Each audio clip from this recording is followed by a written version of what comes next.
The outlook wasn't brilliant for the Mudville Nine that day. The visitors were leading with 1 inning left to play. The Mudville fans in grim and gloomy melancholy sat until they saw that Casey was coming up to bat. Now Casey let 2 strikes go by. He didn't like their style, but the fans all knew he'd hit the next a goodly country mile. So now the pitcher holds the ball, and now he lets it go. And now the air is shattered by the force of Casey's blow. Yeah, out! We have often heard the legend of Casey at the bat, but have you ever heard about what happened after that? No cheering fans were waiting as he finished his career. Just lovely Mrs. Casey with a secret for his ear. She whispered that a baby soon would come to bless their life, and Casey was all smiles as he hugged his pretty wife. For now he knew he'd have a son to carry on the name and unfurl the Casey banner in baseball's Hall of Fame. Mrs. Casey's little whisper soon became a mighty shout. I'm gonna be a daddy! And cigars were handed out. The boys threw a baby shower for Casey's son and heir. The gifts were baseballs, masks, and gloves, spiked shoes, and bats to spare. When the fateful day arrived, Tom Casey changed his tone, and Dr. Morton knew exactly who was on the phone.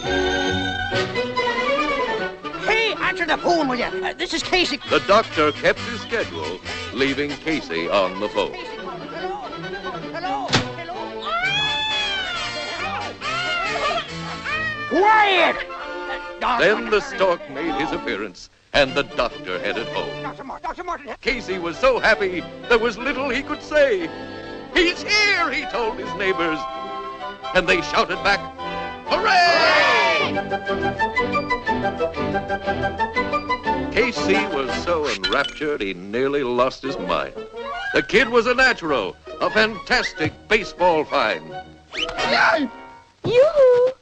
There was something Mrs. Casey had wanted to explain, but old Casey wouldn't listen, so he had himself to blame.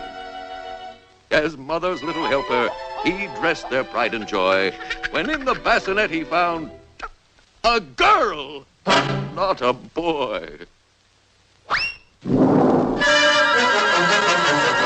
As time went by, old Casey grew accustomed to his fate. His life was sad, till once again, that whisper from his mate.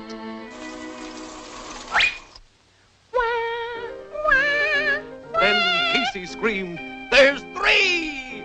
And into the bedroom darted. 3 girls, said Dr. Morton, and sensibly departed.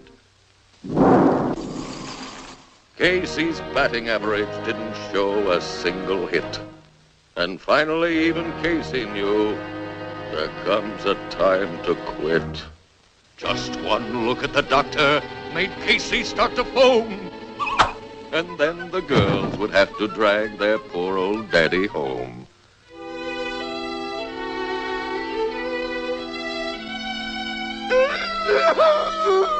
The boys felt sad for Casey, till Cooney realized how often life's misfortunes may be blessings in disguise. So Flynn was sent to tell Casey what the boys had to propose.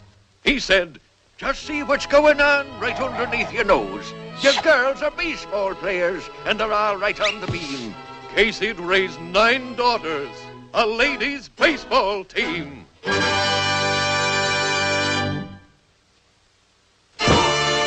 Now all these sudden changes brought joy to Casey's life. He even paid the doctor and was speaking to his wife. The Caseyettes make changes on the quiet Mudville scene.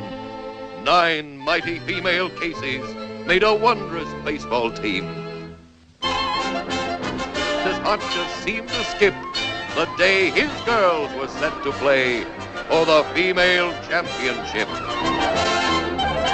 Last call for that hole. Get your knotholes Casey here. took his usual bows on this eventful day, but found himself outside the park as the game got underway. Hop it around! Atta girl, Hartnett! Come on, Casey's!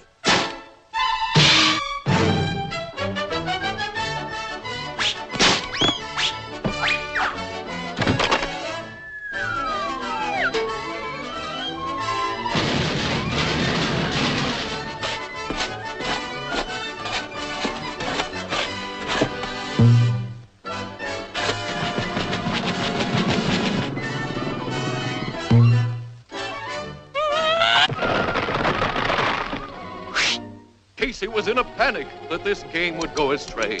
The girls were full of confidence. 'Twas just another game. They knew they'd win it easily, adding luster to their fame.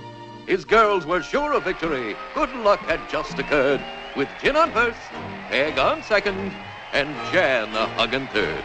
Come on, Patsy!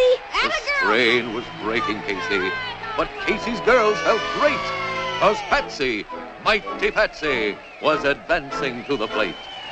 There was ease in Patsy's manner as she stepped up to her place, while Casey's brow was furrowed. A smile lit Patsy's face. The pitcher, growing nervous, was aware of Patsy's fame, but suddenly, mighty Patsy was taken from the game. The crowd was in a dither as the girls in horror sat, until Colleen said, "Why, it's Daddy! He's coming up to bat." Casey knew it wasn't cricket, but they had to win this game. And when the first strike sailed by, he had his wig to blame. Patsy tried to intervene, but he heeded not her plea. The second strike found Casey overcome with modesty. Every eye was on the ball. As the pitcher let it go, the very air was shattered by the force of Casey's blow. The crowd went wild. They cheered and cheered. Broad smiles lit up their faces. Although 'twas Patsy hit the ball, great Casey ran the bases.